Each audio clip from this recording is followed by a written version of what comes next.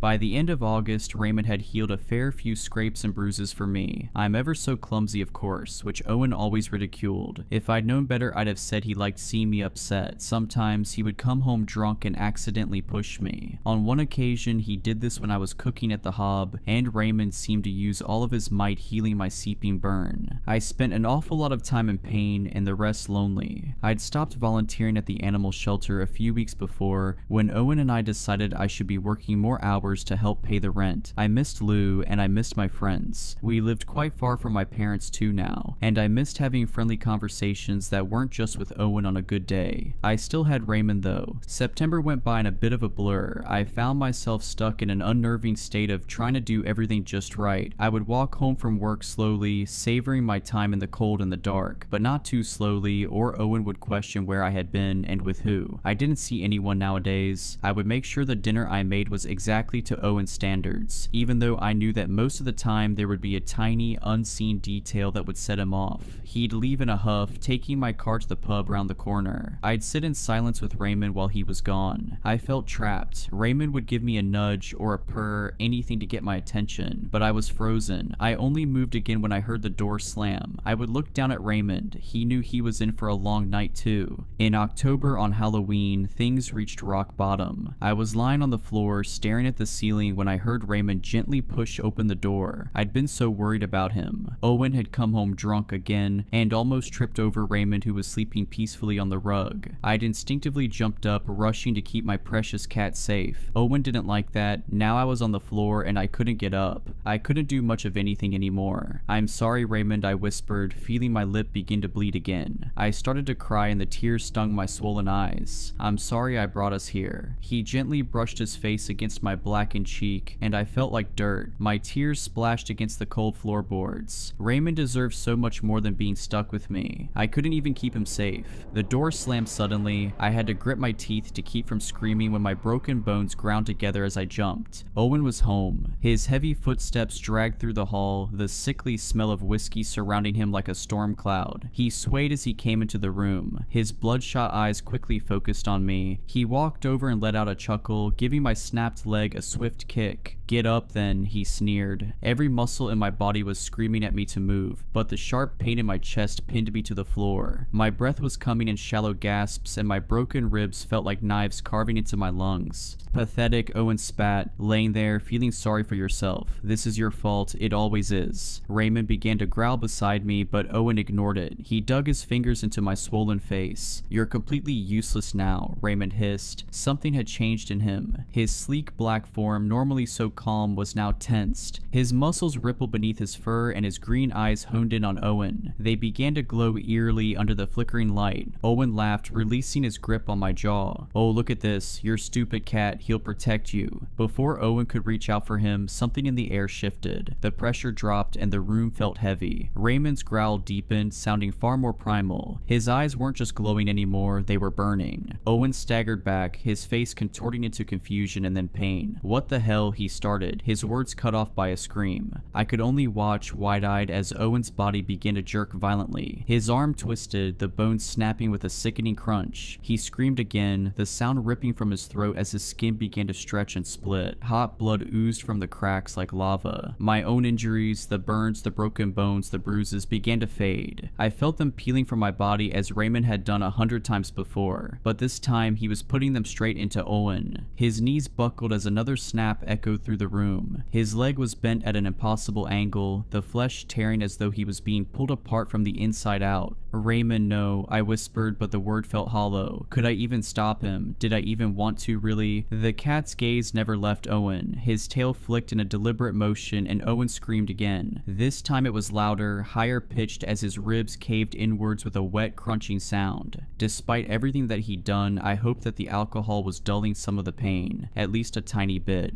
Owen convulsed as his spine twisted, vertebrae snapping like dry twigs. Blood sprayed from his mouth and his hands clawed uselessly in the air. He was reaching out for me. Over the next few minutes, I squeezed my eyes closed as I listened to every crack and snap. It was slow and deliberate. Raymond was savoring this. Finally, Owen collapsed onto his front. His body was barely recognizable, and a shudder racked through me as I realized it was a mirror image to how mine had looked only an hour before. His breath came in short, sharp gasps. He looked at me, trying to plead, his eyes wide with terror. He was a wounded animal. I don't know what came over me, but I looked over at Raymond and nodded. I looked away when my cat's jaw began to unhinge, stretching wider than it should ever be able to. I still heard, though, the sound of Owen disappearing into the gaping maw. I heard the crunch. When I turned back around, Raymond was a cat once more. He licked his paw and used it to wipe a drop of blood from his sleek head. There was no sign of the monster I had seen only seconds before. There was no trace at all of Owen. Raymond purred contentedly. It's December now, and things are much different. My parents hug me goodbye on their way to work, and usually Dad makes me breakfast even when I insist I'm not hungry. He says I'm much too thin. In the evening, we spend time together as a family, the wood burner crackling and Raymond sleeping soundly in front of it. I tell myself that I'm safe now, that it's over, but as I look at him sleeping there, I wonder what else he's capable of. I don't know if I'll ever feel like myself again. I don't really remember who she is. I have nightmares most nights. The sound of shouting will echo through my head, followed by the snapping of bones. My mom helps me talk about what happened. Well, most of it. The important thing is that it's all over. While I've been recovering, I've been trying my best to do some research. I'm still not 100% sure what breed Raymond is, though. I just know that he's a very, very good cat. If you enjoyed these stories, please consider subscribing and liking this video. Let me know your thoughts of these stories in the comments below. I frequently talk to my viewers there. But anyways, I hope you were creeped out. Just kidding. Stay safe.